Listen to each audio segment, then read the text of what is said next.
Hi everyone, today we are going to discuss Spectrum, a brief history on modern India, Chapter 5, Expansion and Consolidation of British Power in India.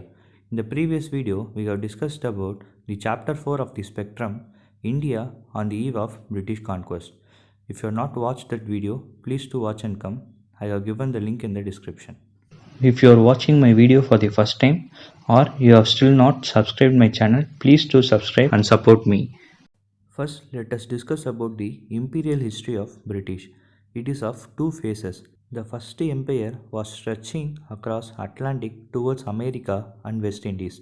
The second empire started with the Peace of Paris of 1783 to East Asia and Africa. The British imperial history started in 16th century with the conquest of Ireland.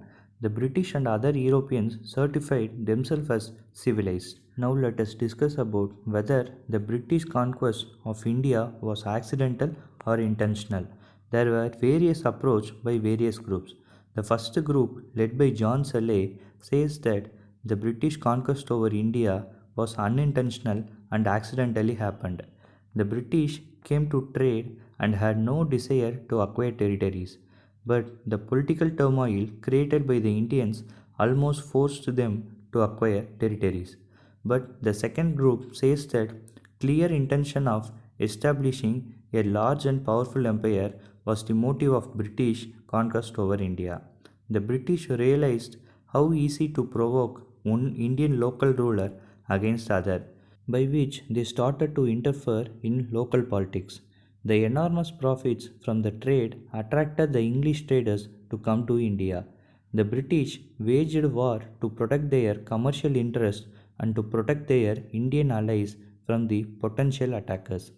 Lord Wellesley, who introduced subsidiary alliance to extend the British dominion in India. Lord Hastings followed Wellesley to conquer India, and he treated India as a conquered country rather than acquired country. Now let us discuss about the beginning of British period in India.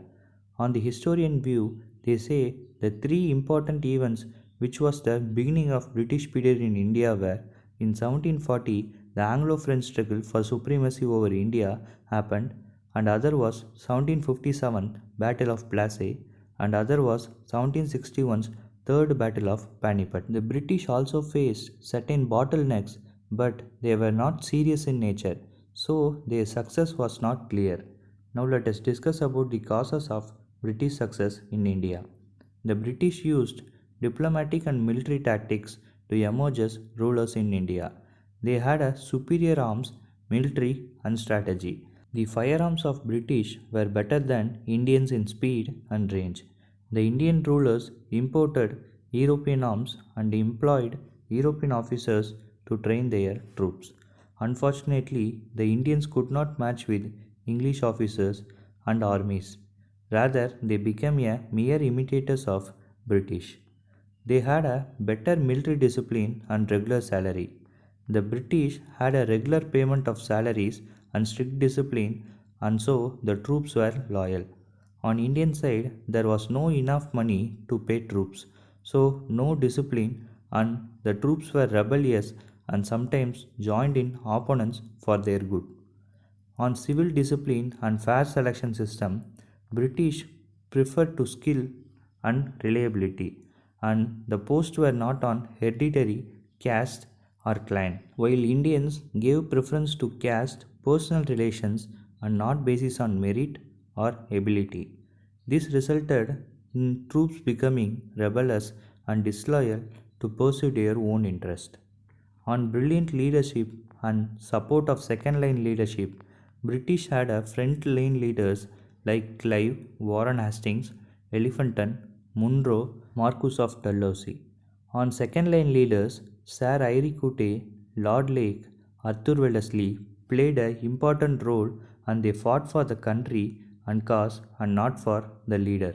On Indian side, there were good frontline leaders like Hyder Ali, Tipu Sultan, Chin Kulich Khan, Madhurao Sindhia, Jaswant Rao Holkar, but they lacked in second line leaders. And also, Indians were fighting with one another as against British.